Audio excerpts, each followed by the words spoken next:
Okay, guys, here we are. We are live with the hair metal guru today. Hey, Anthony, how are you? hey! I'm doing great. Thanks for having me on. It's an honor to be here. Thank you so much for showing up today. Sure. So, how's things been? Actually, really hectic. Like I've gotten to the point where I'm putting out like videos almost every day. Last week, I think I had 6 interviews. This week, I have interviews every day, so which is awesome.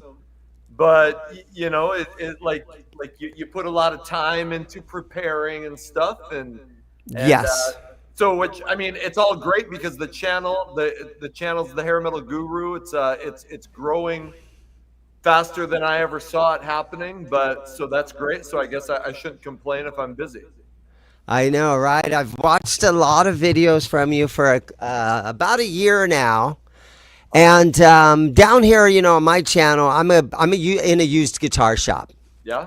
And so most of the stuff that I do is I restring guitars. Sure. I'm a guitar restringer. But Yeah. once in a while, I'll throw up a video of where I go out to play a concert or something like that, and things like that. But yeah, once in a while, I get to go and meet some of these guys. My band goes out to the Whiskey a Go Go like 3 times a year. Sure.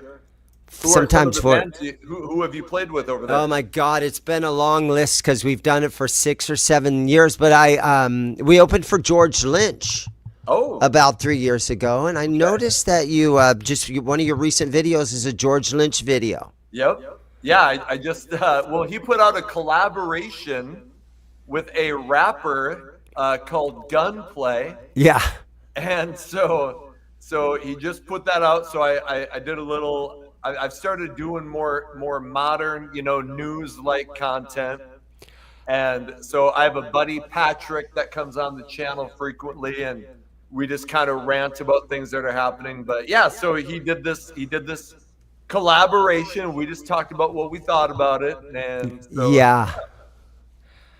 We opened up for them. Actually, it was a bar here in Phoenix area. It was out on the west side in Glendale. sure. And I'm playing bass in the band that went on before him, but he did his sound check and everything. His pedal board was laying at my feet during my whole gig.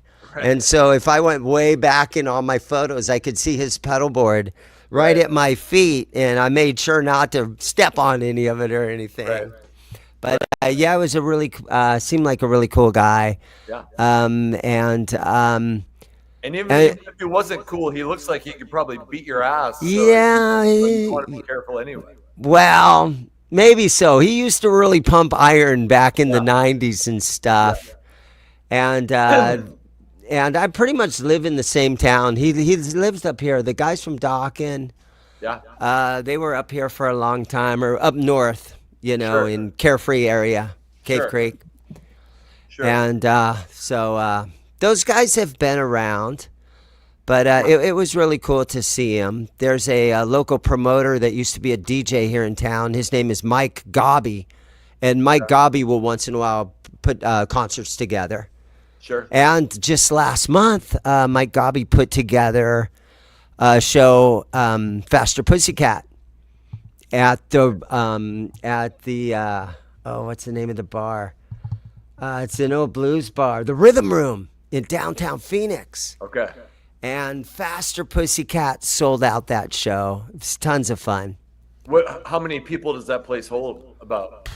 Maybe 200. Sure, sure. Yeah, And yeah. and and I mean, to sell out a 200 seat club is really good. So I don't want to. And Faster Pussycats had a hell of a year. So I'm rooting for those guys to have good shit happen to them. I don't know if I can Yes. swear or not. Pardon my language, but They go through a couple of different guitar players. They have one guitar player. I'm going to call him the rhythm guitar player, and I don't know his name, but he does a lot of the American shows. But he wasn't allowed to go out on the cruise. I believe he's from Austria or someplace. okay, And so he does the American shows, right? When they're at the whiskey or anywhere. But when they were off on the cruise, he wasn't allowed to go on that one. So those, yeah. I know. So Ace Von Johnson, who plays in L.A. Guns, Yeah. went on the cruise to play with Faster Pussycat. Those guys do that a lot. And Johnny, the bass player of LA Guns, has done shows with Faster Pussycat too. And I know the other guitar How player about is, Cobra Kai? I'm sorry about that. that's all right. The other guitar player is a younger guy named Sam Bam Colton, who is building up quite a name for himself. He actually just played with Godsmack on a run overseas, and he plays with a band called Dorothy, and he plays with a band called Butterside. Wow. And then Faster Pussycat. So yeah, those LA guys, they're all in the same little community, and if they need, they learn each other's song lists. Yeah. Just in case they need something. Yeah. You know, or they need somebody to go somewhere. The big, tall bass player of Faster Pussycat broke his arm. I think he fell out of the tour bus, come down the 3 steps. Right. Yeah. Right. And so they had Johnny filling in for him. Sure. Hold on just a second. Yeah, go out there and I got a customer, believe it or not. If I come in my store, I've been closed on Sundays for 2 years. But if guys see me in here, they're gonna come in. Sure. So, but I'll just ignore 'em. My son's gonna take care of it. No problem. So yeah, a lot of fun stuff has happened.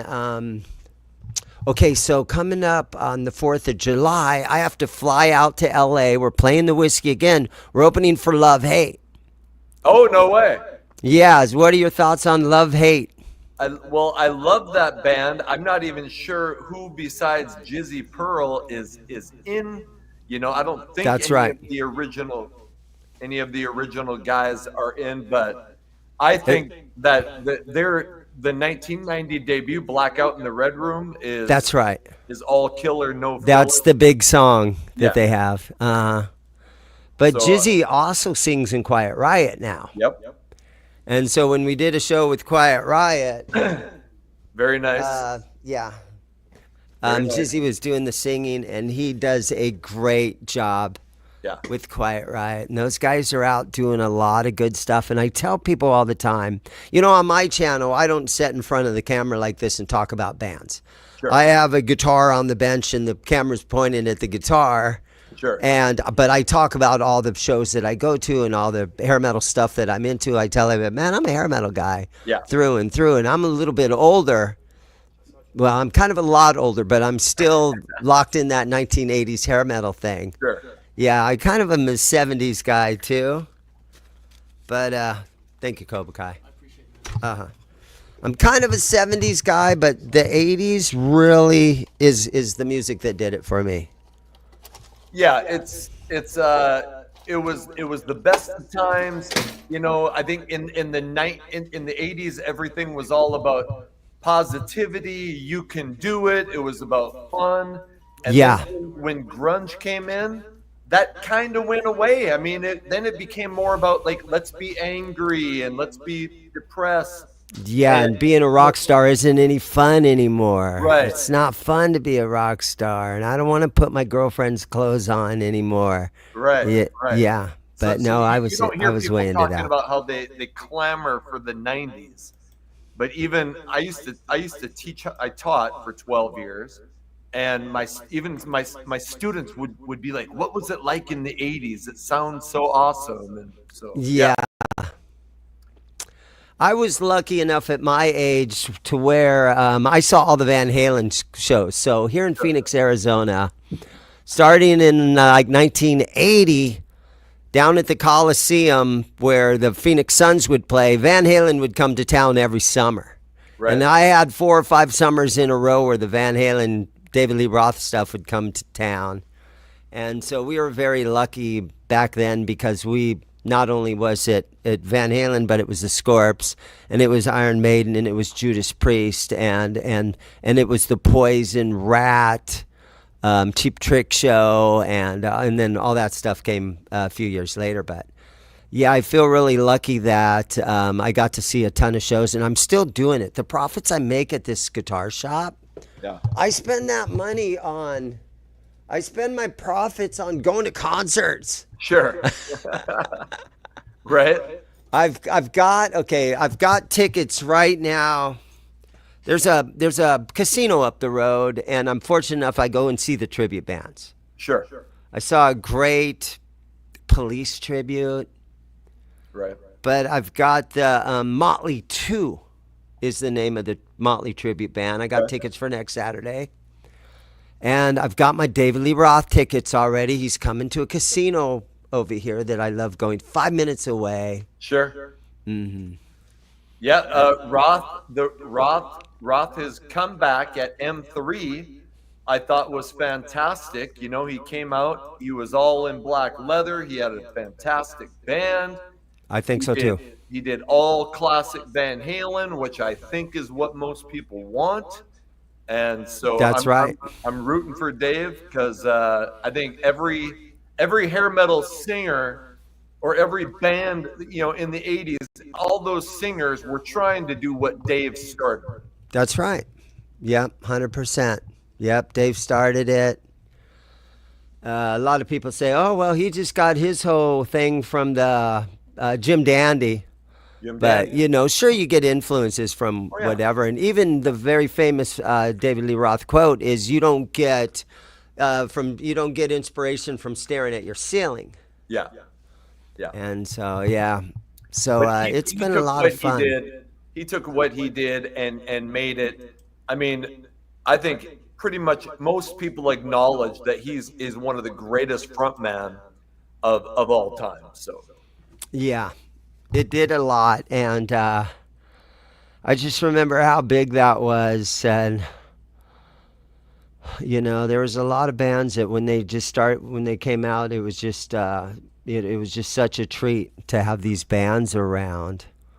And I keep telling people all the time, guys, get out there and see these concerts because, their days are numbered. yep, If you don't go see Roth on this tour, yeah, it could be the last time. yeah. All right, so we got a lot of guys in the chat already. How many eyeballs we got on us? We got 33 eyeballs on us. But if any of you guys got a question for the hair metal guru, I'll try to get it up here and highlight it. And I thought I'd bring you in just because, and thank you for being here. Yeah. No, Um, it's a pleasure. it's always cool watching your channel, the 80s hair metal. You know what? There was a time where you were almost ashamed to say, hey, man, I'm an 80s hair metal fan. Yeah. In the 90s, in the 2000s, I'm like, fuck it, dude. I'm an 80s hair metal fan. You give me Don Dokken over. I would used to go on Dave's guitar channel, and we would talk about, those guys would talk about, I don't know, Jeff Beck and stuff like that. Fuck Yeah. Jeff Beck, man. I'd rather hear Oz Fox any day than Jeff Beck, And so, got a lot of hatred because they were older guys and they were into the 70s stuff and Clapton is God and all that kind of stuff. Yeah. But I was like, no, man, give me George Lynch all day long. You can't compare to Eddie Van Halen. Come on. I think everybody has a strong connection to the stuff that they grew up with. I'm sure if I would have been a teenager and shit, and I love Kiss, I love Aerosmith, I love the stuff that influenced my favorite bands. But yes, it seems that hair metal is the one rock genre that really just got nailed.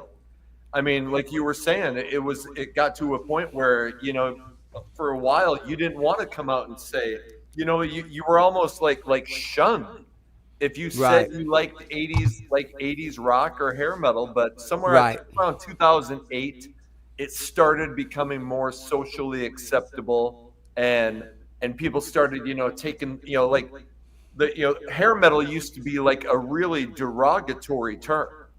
And finally, Yeah. we just started taking it back and saying, you know That's what? okay. Call it hair metal if Yeah. you want to. Yeah. So yeah, for a long time I used to not like it, but eventually I was like, you know what? Screw it. I'm gonna take ownership of it and make it mine. So So Kane is in the chat. He's saying Warrant was awesome. Yeah, I've done. I think some of my biggest videos have been Janie Lane related. I got to hang out with them quite a bit in the '90s. I have a couple. I saw red tattooed on my arm, and I Oh, no way. another a song off the Ultraphobic album called Stronger Now. But those tattoos like got me on stage and got me, on the tour bus and Yeah. drinking with those guys. So And Warrant is out touring right now. They're doing yep, shows. Robert Mason, right? He's a yep, Scottsdale guy. He's another guy in this town. yep. And He was in Lynch Mob that's yeah. for a while, And and he was in a he was in a cover band called oh shit, I'm gonna forget now. Metalhead. okay, And so every Sunday night, you could go up to this nightclub in Scottsdale, which is 10 miles north of where I'm at, and you could see Metalhead.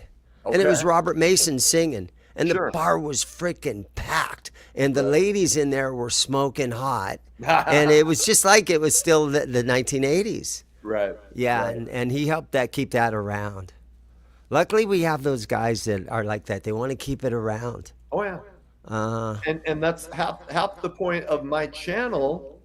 And my channel is in 2 weeks it'll be 2 years old. wow, Yeah, time and flies. and when I started it, like a big part of that was that number one, I wanted to keep the music alive, but number two, there was a lot of bands that I loved, and I'm wearing the shirt of one of them, Electric Angels. A lot of bands that I loved that never got any attention, for whatever reason, whether it was they were on a Yeah, label or just never got played on radio. And I was like, you know what? I want people to know about my favorite bands. So and some of the videos that have done the best on the channel are where we talk about bands that could have and should have, but didn't. right.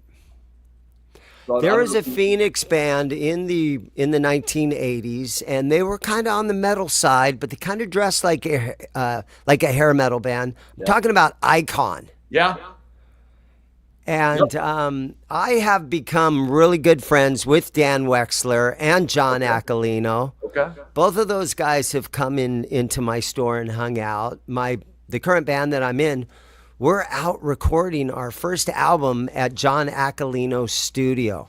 John Aquilino, who's the rhythm guitar, second lead guitar player of Icon, they were on Capitol Records. Their first two albums were on Capitol Records. Danny Zalesko was the local promoter here in town that brought him in. okay, I think Eddie Trunk had something to do with him getting signed yep, somewhere. But Eddie Kramer produced their first two albums. And then the lead singer, yep, like a month after that album took off or was released, he's like, man, I'm afraid of all this shit that's going down. There's too much cocaine around or what is. I don't want to tell his story. yeah, But he became a born-again Christian, yep, and he quit the band. And that was something that you did in the 80s when you were like freaking out. Shit was getting real, and you're playing in New York or whatever you're doing. But, yeah. I would love to talk to Dan Wexler on the channel because Icon has a pretty interesting story. A lot of people talk about that the album Night of the Crime, yeah. like it's one of the tragically forgotten albums. They kind of compare it to Bon Jovi in the mid 80s, but it was Yeah. just another one of those bands that never got the attention and Right. kind of And just as a 20 whatever year old kid, that first Icon album came out with You're Under My Gun and On Your Feet and just every song, except maybe the ballad, which was track 10 on the album. Every song on there was like, whoa, this kick ass stuff. And then the Yeah. second album came out, every song, kick ass stuff. Yeah.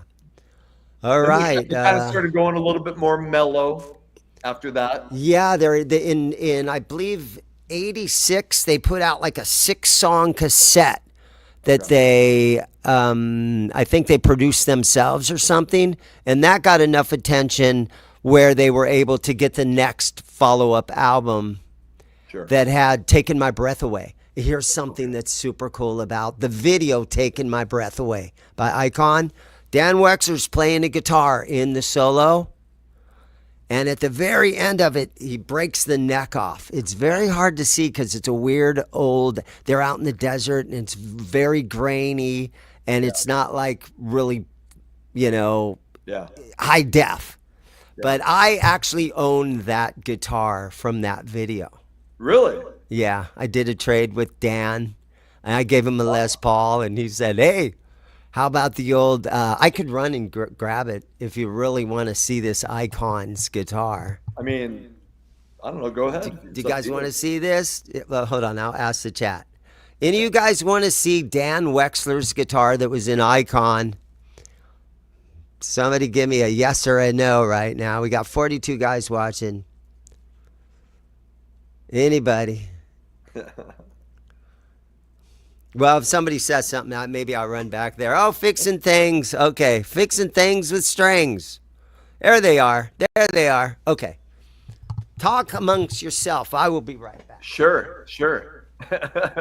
He's kind of leaving me hanging, but if anybody is out there who doesn't know who I am, my name is Anthony Bryant, but I run the Hair Metal Guru YouTube channel, and I don't know, do a lot of interviews and a lot of reviews and lists, and channel's about 2 years old. I also host a radio show, Hair Metal Mansion, on Rock 101 KLOL out of Houston, and I'm starting to do some promotion work with FNA Records. So if you haven't checked out the Hair Metal Guru YouTube channel, I'd appreciate it if you did. That'd be awesome. That's right. I was going to ask you about some of that radio stuff because I see your stuff on Facebook. Yep. Tell us a little bit about that. Well, so once the channel started kind of popping, it just seemed like these opportunities were coming up. A guy in Houston was watching the channel. He runs a radio station, and he was watching my videos, and he emailed me, and he was like, "Hey, man, do you want to host a radio show on Rock 101 KLOL?" And I was That's super cool. Yes, I do. So I've been doing that for about 4 months. It's every Saturday night from 6 to 8 Central Time, and kind of the same thing. The owner of FNA Records watched some of my videos, and he's like, "Hey, I'd love to kind of partner up," and so we're going to be doing some stuff together as well. That's super cool, and hopefully there'll be a nice paycheck for that. Well, I'm waiting on the paycheck part. We'll see, but yeah. So, okay, this is Dan Wexler's Kramer. And you can see back in the 80s when these artists would get a sponsored guitar like a Kramer, they would have fun with it. And he took his drill to it. And he did all kinds of stuff. And he put a little thing here. And he wanted it to look like his. Sure. You know? Amazing. And back here on the back, he scratched in fucking Icon. And he spelled it with a K. But yeah, This is all Dan's handiwork right here. Very cool. And from the video Taking My Breath Away, 1986. I see the comment from Beat After Beat says, "I watch your show every day." I just wanted to say thank you. That's kick ass. Yeah, so there's a lot of guys that watch, so you guys make sure you go over there and subscribe. Let's get his subscribers up to 10 grand tonight or something like that. Oh, yeah. And there is a link to the Hair Metal Guru. If you go into the description of this video, there we put your link in there. Oh, awesome. Thank you. That's cool. All right, let's see what else is going on in the chat. Thoughts on Kings? Know what that is? Nuh-uh. Unless he's talking about King's X. Yeah, I'm not sure. Oh, I got to put this down or I'll be noodling with it the whole rest of the show. Sure. Oh, there's my buddy 40 Grit. So 40 Grit has another YouTube channel, but Okay. he is similar to my channel where he is a guitar repair guy Sure. that has worked for, I think it was John Sir Guitars. Okay. But guys, go over and watch some 40 Grit stuff too. I So, I wanted to be in a band, but I never learned how to play an instrument, and I was from a really small town, so it that'll wasn't like do it. there was other people who played guitar, and there was guitar teachers, and my voice was really average. So Mhm. so joining a band never happened, and I just Mhm. always. And so actually part of the channel was just like, hey, that's going to be my way of being part of the music community because And it's a great part that you could play. You know, if you've how many nightclubs are in your town where there's some old hair metal bands playing, or have you got any bars and grills kind of a places? couple, a You could couple. play those places every freaking night of your life for the next 20 years and not get your exposure that you're getting with your Yeah, YouTube channel. yeah, yeah. It's yeah, it's fantastic, and the amount of people that I've met through the channel and just being able to do stuff like this is awesome. Oh, wow. Fixing things with strings. The Compton Terrace in the mid 80s. So, yeah, there was this great venue down. There's a Indian casino, Yeah. and it's called the Compton Terrace. And in the 1980s, I saw Guns N' Roses there. I saw Iron Maiden there. I got a great Iron Maiden story. So during the day when Iron Maiden was playing at the Compton Terrace, I had a little red Toyota pickup truck. This Yeah. was 80, I'm going to call it 80, maybe it was early 90s, but I'm going to say probably 1988 era. I took my little red Toyota truck and I pulled over to the side at like 3 o'clock in the afternoon. And I knew from just talking with people that there was this Phoenix company and they were called Special Staging Services. And I'm like, hey man, I'm with Special Staging Services, and I was just wondering. They asked me to come down. They need a couple extra help from some roadies and shit carrying stuff. And the guy's like, oh man, okay, go right on in. So I'm like, sick. So I was backstage at fucking, but I didn't have my pass. Right. I didn't have a backstage pass. So I'm hiding under the stage for most of the concert. Right. And there was one time I was in the back and all kinds of shit's happening.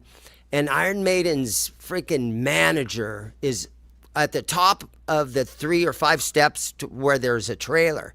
And he looks down at me and he's like, hey man, where's your pass at? And I'm like, oh dude, yeah. And I fucking ran and I like hid under the stage.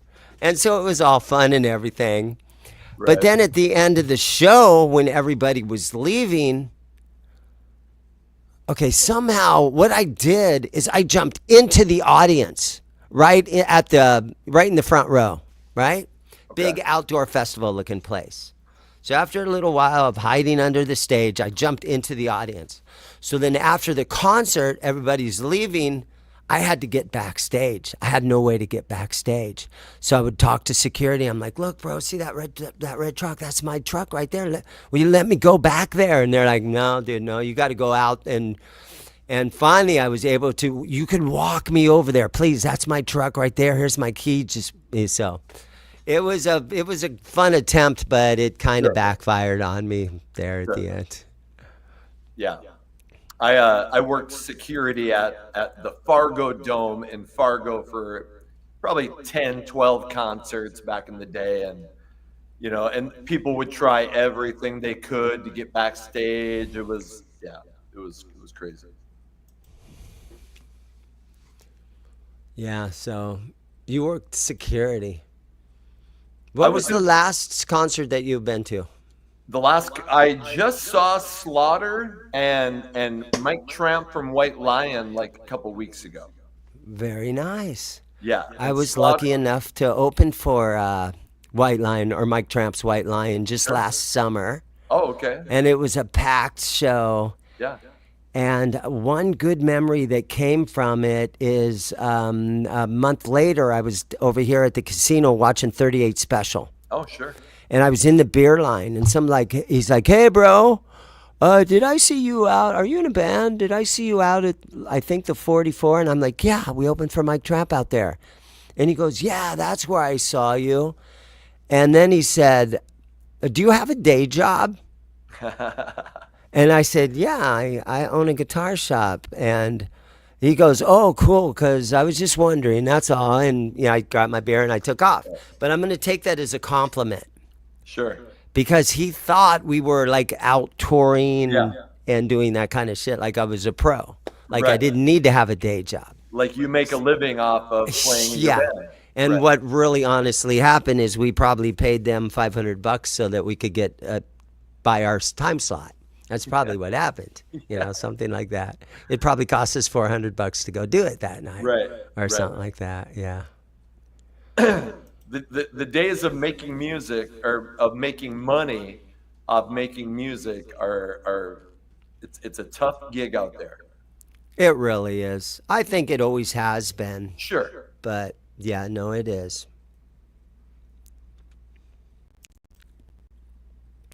And so Slaughter, is it Dana Strum still Yep. bass? Cool. It's well, it's still Mark and Dana, and then a guy, shit, I can't remember his name, um, is playing guitar, and he used to play in a band called Left for Jeff Blando. Jeff Blando is playing guitar, and then the drummer is phenomenal. Now I can't remember his name, but the drummer is a show unto himself. He's just kicking shit with his feet and doing all that kind of Standing stuff. on the drums. Also played in Vince Neil's band. Yes. Vegas guy, lives in Vegas, does all the Vegas stuff. Yeah. And I know his name. God damn it. Uh-huh. Yeah, he's unbelievable. Yeah. Did they do the Monster of Rock cruise? That's something you should think about. What's your thoughts on next year's Monsters of Rock cruise? I'm really hoping to go. In fact, I'm going to try to see if I can get some sort of press pass. Yeah, because Who knows? Black Label Society, I probably could pull it up, but I know that Black Label Society is, I think, the headliner. Okay.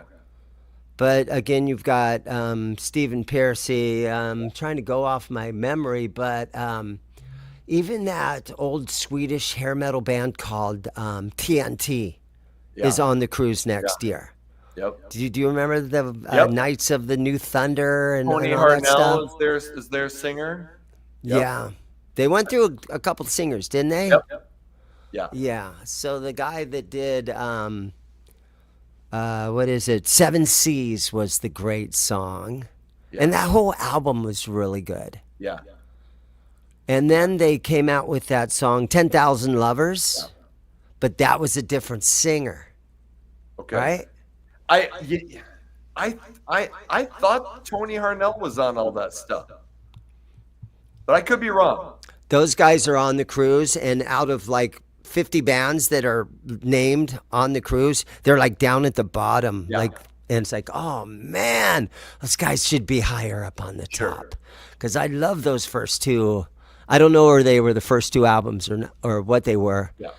But me and all my musician buddies here in this town, we would listen to TNT, and the guitar playing was just awesome. And it was one of those things. I remember Icon and TNT were like the big bands. Yeah.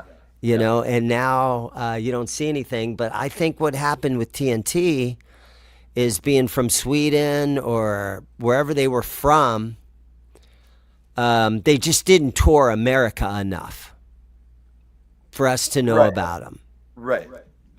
Yeah. For a lot of bands, I mean, unless you had major label backing, to come tour in America was tough to make happen. I see somebody's Tunes is asking if Vito was there. Vito was not at White Lion, and Vito hasn't played in years. Been 15 or 20 years now, huh? Yeah. So, which is unfortunate because that guy is amazing. So your last video that you put up was Danger Danger's first album. Yep. Yep. Something about that and how that should have been bigger. Yep. I just started doing this. Like I said, I'm doing a video probably every day, if not every day, like 6 days a week. So I just started this series called the Guru's Glam Slam Pick of the Week. So the first week it was Pretty Boy Floyd, and this last week it was Danger Danger. But I'm also, like I put out 2 interviews last week. I'm gonna put out 2 this week. So yeah. I think I'm going to put out Danny Vaughn of Taiketo in the next 2 days, and then Tony Montana from Great White. Oh, good. Yeah. We were able to open for Jack Russell's Great White. Sure. I'm going to say it was probably 5 years ago. I think it was pre-COVID. Might have been 6 years ago. Sure. And Jack Russell, that very same day or the night before the show, had to have some emergency surgery or something. Right. So he didn't show up, but the band showed up. Yeah. And this was out in LA. So Robbie Lochner is their guitarist. Yeah. And he's a great guy, and we're kind of friends. We knew each other from back in the early days of the 80s playing local bars. He was from Tucson, but he would come up here with his band called, what were they called? Robbie Lochner, Rock Lochner. Okay. And so because it was so close to Rock Lobster, it would confuse everybody. Is this a typo? You'd see it in the New Times, and you'd be like, what's Rock Lochner? But it was him, and he's a great player. But what they did at that show is they got LA musicians together. This was up in Santa Clarita, California, so it's 30 minutes north of LA. And so they got a whole bunch of really good LA musicians to fill in for Jack. They had, I don't know all their names, but they had this woman and she sang Rock Me and stuff. They had this guy that was able to do a bunch of Foreigner stuff really good. And then they had, I think it was Dee Snider's son came and did some Billy Idol and stuff. Okay. Yeah, so they still put the show together. Sure. Yeah. Yeah. He'd had a lot of health problems over those last few years. They always kind of had somebody on standby because he had to miss a lot of shows. Mm-hmm. And yeah, I mean, but that guy was amazing. And even like I saw a Great White show where he had to sit in a chair the whole time because his legs were not good. Yeah, but he still sounded phenomenal. And that's sad for me. Frampton is in town in a week or so, and I'm like, I could go see Frampton, but I don't want to see him sitting in a chair. Yeah. Heart. There is no way you can't pay me to go see Heart where they roll Ann Wilson out on a freaking a wheelchair. You can't pay me to go see that. Yeah. I don't want to have that image in my brain. Right. And so you don't want to ruin the memories. Yeah, that's right. It's really tough, but I am telling people all the time to go and see these concerts while you get a chance. I know ticket prices are crazy and everything else. But this could be, you're getting down to the wire with a lot of these guys, you know? Right. I wake up to the Guru alarm clock. Man, that's awesome, brother. Thank you. Loudness. Rock and roll crazy nights. I saw Loudness at the Celebrity Theater, and I'm going to say the show was 1985. And Cinderella was the opening act. Wow. And Cinderella crushed it. Sure. Yeah. Sure. And then last year, a lot of these guys come through. We're honestly really blessed to be in the Phoenix area where we can go and see show at every night of the week. We can find something if you got the money to throw at it. Right. We're not so fortunate here in Fargo, North Dakota. Yeah. But yeah, if you could make your way out to that cruise, I know it's a hassle, but you have to fly to Miami, Yep. and then it's like 10 days on a cruise ship. Yeah. And for me, I don't travel well. I have to fly to LA on the 4th of July we're going to go play at the Whiskey. But I don't travel good, man. I'm always seasick. I'm Right. car full of shit. I'll be okay though. But Right. I don't travel well. And 10 days out on a cruise ship is a little bit like, Yeah. I've never been on a cruise, but if I go, I want it to be one of these, Monsters of Rock cruises. And I have a lot of people that come on the channel and do videos with me, and so we were trying to see if we could plan on getting some of us together. And plus, it would be a hell of a content making opportunity too. So we'll see what happens, but I'm hoping to. so what do you have in the works now? What are you thinking about? So you're going to do 4 or 5, maybe even 6 videos next week. Yep. What's up in the brain? That's okay. What's the topics that you're thinking? That might be interesting. Sure. Well, like I said, I have like 10 interviews done that Wow. that I need to edit and get out, because I did 6 last week and I usually only put out 2 a week. Mm-hmm. So it just so happened that all of these people got back to me at once and they were like, "Hey, I can do this day." Very nice. So like I said, Danny Vaughn from Taiketo, I'm going to try to put that out, and Okay. Tony Montana from Great White. Wait, go back to Taiketo. Let's talk Taiketo for a second. Sure. What I remember seeing one album just in my, going through albums, going to the record store. What was the big Taiketo album that they had? Don't Come Easy in 1991 is their debut, and Oh, it was, wow. yep. But So they were a little late to the a game. little late to the game, exactly, and a little poppier. In 91, or in 1991, bands were trying to go a little sleazier. Guns N' Roses was such a huge influence, Extreme but was even out then. Yeah, yep. Extreme's first album. But Taiketo was a little poppier, but they were phenomenal. And Danny Vaughn's voice, I mean, he'd sang in the band Wasted before Taiketo with Pete Way, Oh, wow. and sang on an album with them that is phenomenal. It's called Save Your Prayers. That was 87. Then Taiketo was in 91. And Okay. they did put out a follow-up in 1994 called Strength in Numbers, but that was on, a smaller record label. It was on, I think, CMC. And, in 94, if you were associated with hair metal, you were, it You wasn't were going to shunned. happen. Yeah, it Yeah. wasn't going to happen in 94. But Don't Come Easy is a melodic rock masterpiece for sure. Oh, that's super cool. So I have a video. I do these 10 things I think about different bands. So That's I right. just recorded one about Warrant, and I'm going to try to get that out this week. So yeah. All right. So just to kind of some of the videos that I watch, you guys come up with your 10 favorite songs of different bands. Yep. Give us your 10 favorite Warrant songs. My 10 favorite Warrant songs. Well, I have 2 songs from Warrant tattooed on my arm. So I have 2 ballads, I Yeah. Saw Red and Stronger Now. So they would probably make the top 10. But I love a ton of the obscure songs.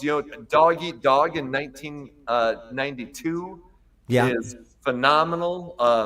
All My Bridges Are Burning Right. is one of my favorite songs off that album. Andy Warhol was a really kind of a serious, dark song that was amazing. Right.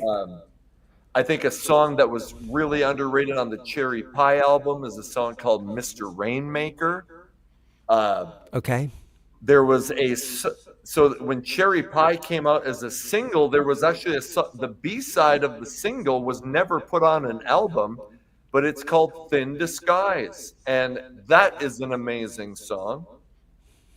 And then the Ultraphobic album in 1995 had some great stuff, but the song Ultraphobic is amazing. There's a song called Chameleon on that album, another ballad called High. So I mean, Yeah. I could sit and talk about Warrant forever, It but is those, it is kind of weird that not only did like grunge kind of take over and kill the hair metal guys, but also the format that we bought the albums on, man. When I had Doc and Tooth and Nail, and I bought it on a record. yeah, But then in the 90s, you didn't really even know that the new stuff was coming out because it'd be on a little CD tucked under, sure. you'd have to search for that Yeah, stuff. They didn't print many copies of it. yeah, And so not only was it that, the music taste that the record companies pushed on us, it made us purposely change our taste. No, no, no, don't listen to hair metal anymore. That shit's over. We got new Alice in Chains for you. But it was the actual format where you bought your stuff. If you were collecting albums like a lot of us did, suddenly we had to switch it all over to CDs. yeah. Yeah, so that kind of sucked too. I was never into vinyl. I was buying the first thing I was buying was cassettes, and Okay. then switched to CD. Yeah, So yeah. I've actually started kind of collecting vinyl over the last year. Oh, good. So I probably have about 400 records, and I probably have good. about 3,000 CDs. So Yeah. yep. And I'm still I mean, look at my house. It's like a museum. It's like a museum. Everywhere, like look, there's vinyl records all up the stairs. Yeah. It's probably I'll probably be single for the rest of my life because any girl walks in and she's like, "Oh, don't call me, I'll call you." Okay, sounds good. Well, you know what? There could be worse things, but no, there's a lot of girls that love the 80s hair Yeah, metal, man. So many of them. I'm letting my dog out. My dog Charlie has to go outside. So Nice. yeah, she's There he is. There she is. yep, that's Charlie. So Ricky's in the comment talking about Striper is still going strong. Yeah, What's your thoughts on Striper? I mean I like Striper and but I was never the bit like I really like the song "To Hell with the Devil." But I was never one who was out buying. And it's not that I was against the religious part. I don't care what people sing Didn't about. matter. Didn't About matter. whatever you want to sing about. But Yeah. I'll be honest, I think Michael Sweet's sweet, pretty voice, like I always kind of like the rugged singers, the people who sounded like they've been snorting razor blades and Right. stealing like Jack Daniel 24 hours a day. Anyway, Yeah. so, but I definitely respect Striper, but I was never a big fan. We opened up for at the Whiskey, and it's probably been almost 2 years ago now. But they did 2 nights at the Whiskey A Go Go, and we were on the Friday night show. Sure. And it was really cool. And what I do is when I go to the Whiskey A Go Go and I open for a band, I buy their T-shirts. I'll pay $40 for it. That's Sure. how I support the bands. Sure. And so we were opening for Striper. I'm up in the green room and I rip the sleeves off because you have to. When you play at the Whiskey, you gotta freaking roll your sleeves. You gotta go out like this, right? And so I ripped the sleeves off my Striper T-shirt. I shoved my car key and made a little hole in it, and then I ripped the sleeves off. So after our show, I unplugged my bass, and there's these legendary staircases that take you up to the top floor where the green rooms are. There's 2 rooms for the opening acts, and then there's the main room for the headliner. I come up those stairs, and I come around the corner, and I'm holding my bass guitar, a little sweaty, just got done playing our half-an-hour time slot. And there's Michael Sweet looking right at me, and he's got his puffy yellow and black shirt on, and he's looking good, nice hair, And he's like, "Hey, man, nice shirt." And I have to look down, and I look at that shirt, and I'm like, "Oh, yeah, I designed this." And then I just walked off. Right. Yeah. Awesome. I've always heard that when you're in the opening bands, don't fanboy these guys. They're Right. getting ready to go out on their to do their show. If they sit and chat with you, it's okay. But most of the time, you want to think about after they get done with their performance. Then, if they want to chat and hang with you and say stuff, then that's all good. But Striper seemed like they were just talking to everybody and Sure. before the gig, and they had their wives there with them up in the green room, and they had a guy on stage with a little walkie-talkie. This is a small little club. The guy's on stage with a walkie-talkie, a guy up with the band walkie-talkie. They didn't just like when my band goes on stage, one of us will run down there and then start setting up our amp, and then I'll finally walk over there, but I'll go get a water first, and then I'll walk over there. Striper walks down 4 guys together Right. all the time. Right. When they leave the stage, 4 guys together all Sure. the time. And there's some bands that do it like that. And then there's other bands that you can tell, oh, these guys, this is a garage band out of Phoenix. You know, Right. but yeah, you can tell the guys that have done it for a long time. Yeah. Hey, I just want to. I see my buddy Ian Scotto Rocks is in the comments. There he is. So he's a friend of mine. He's been on the channel and he's doing some great stuff on his channel. So kick ass. Ian Scotto rocks. What kind of does. channel is it? He's talking. So he does another channel called Battle Line Podcast that does a variety of different things, but a lot of military focus. But Ian Scotto Rocks is all about music, and he's done some cool videos on Kiss, and so yeah, it's cool stuff. There you go. And then so back to Striper, I went and saw them. I'm going to say it was October, close to Halloween last year. And I get there, and Oz Fox, he wasn't feeling good that day. He was in the hospital, but Striper went on as a 3-piece. Oh wow! And Michael's like, hey, I'm going to try to do all his parts. And so after a song, he's like, Michael Sweet would be like, dude, that's the first time I ever played that lead. And they were still fun, but man, it really missed out. Oh sure. They have such beautiful lyrics. You were talking about his lyrics or his vocal delivery, but Oz is a great singer. And those old harmony beautiful background vocals, that's Oz singing that stuff. Yeah. And when I saw them live at the Whiskey, I'm like, that's that voice. That's Oz doing that voice. And so and after being a Striper fan for all these years and years and years, I was finally holy shit, that's Oz singing and doing those great harmonies.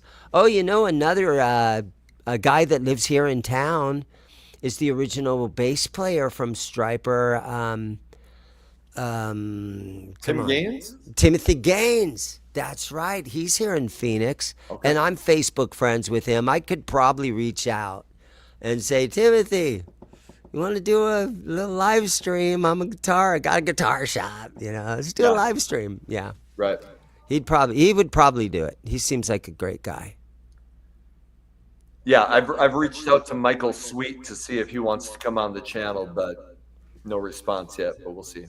Yeah. All right. So, what's this Dolly Parton Motley Crue thing about? Well, they just released the Motley Crue is going to put out this greatest hits, and one of the songs that's going to be on it is a new version of Home Sweet Home with Dolly Parton singing on it.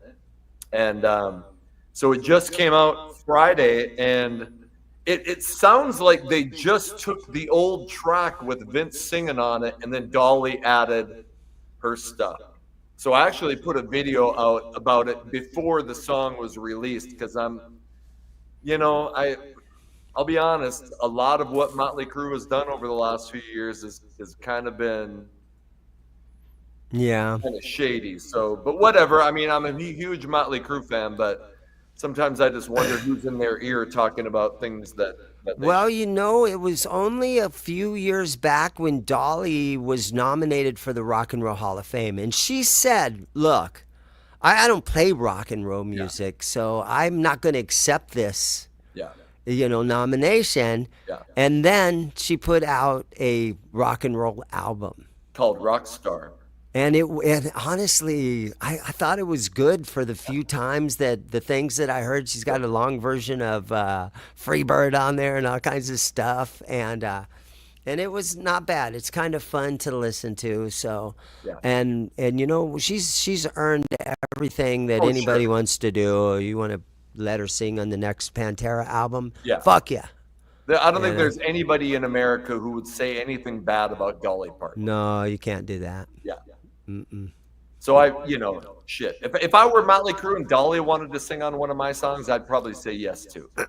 And when it comes to now again, there's that whole topic about, oh, these guys, they can't sing like they used to. Yeah.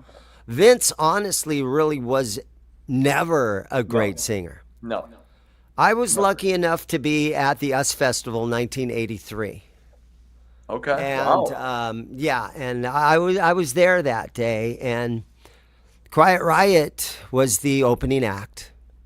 And there were dudes with Quiet Riot t-shirts, and on the back it said "Bang Your Head." And I'm like, what the fuck is "Bang Your Head"? I mean, that sounds painful. What is that? But Motley played second, and the only song that I knew from Motley was "Helter Skelter" because it's an old Beatles tune, and it was a cover. I didn't know "Too Fast for Love." I didn't know "Looks to Kill." I didn't know any of the songs. They had their second album was out. It just came out right before that, I'm pretty sure. But I didn't know any of the tunes off that yet. Right. It hadn't hit the Phoenix radio. Yeah. I think the first song to hit Phoenix radio was probably "Looks to Kill." Wouldn't you think? I mean, that's the first single off the first album, I would assume. Right. But I also remember back in the day how big Home Sweet Home was when it was a radio hit at the time, and the girls loved it and couldn't get enough of it. Sure. Sure. Yeah, I mean, it's a fantastic ballad, and I don't think it's the. We actually had a discussion about what was the first hair metal ballad, because like "Alone Again" from Dokken came out before "Home Sweet Home," Yeah. so it's kind of interesting. What would you consider something like? I mean, who's the very first hair metal band? Could you call somebody like Triumph hair metal? I mean, I've always said that Motley Crue is the first hair metal band, and Yeah. Van Halen was probably the biggest influence for I mean, like Dave's look, Dave's attitude. Yeah, Every guitar player wanted to be Eddie Van and that Halen. was 1978. Yeah. But I think Motley Crue in '81, "Too Fast for Love" is the real beginning of hair metal. And then you started getting, I mean, Quiet Riot had already been out for a while, but they didn't really get noticed until Metal Health. Right, Dokken and, which was and Rat, 83. Yeah. Dokken and Rat and Great White were all around LA around the same time. Mm-hmm. But I think Motley's first. And then shit, Yeah. even if you go overseas, Hanoi Rocks put out their first album before. I don't know if you know Hanoi Rocks. I But think they called it glam metal. yeah, it was called glam metal. I don't think Uh-huh. hair metal came until the early '90s. Yeah, when they were finally put another, you had to have long hair. Yeah. No, you know what? I have an old magazine here. Let me look at this for a second. I might still have it here. I have thousands of those old magazines. I don't know where it's at right now, but I had a BAM magazine, Bay Area Music, from the 80s. I have a ton of those. Oh, do you? And they have the whole listing where you can call the bands and they got their phone number, the Infectious Grooves or Dwight Yoakam, or all they just put their names and their phone numbers in the BAM magazine. Here, I'll show you. Like, this is where I do all my framing shit. This is so like I have thousands of magazines underneath my. Like, I don't know if you can see these stacks of magazines, but And that's basically for your own research. And it's your interest. It's your and- hobby. and- It's and what you're I interested kind of- in. I kind of have a little side business where I sell like framed old ads, like the stuff that's all over my walls. eBay stuff kind of thing. Kind of just locally because they're framed. I hate shipping, so I just kind of Right. sell them on the Facebook Marketplace. But yeah, and I'm like I said, I'm just a collector too.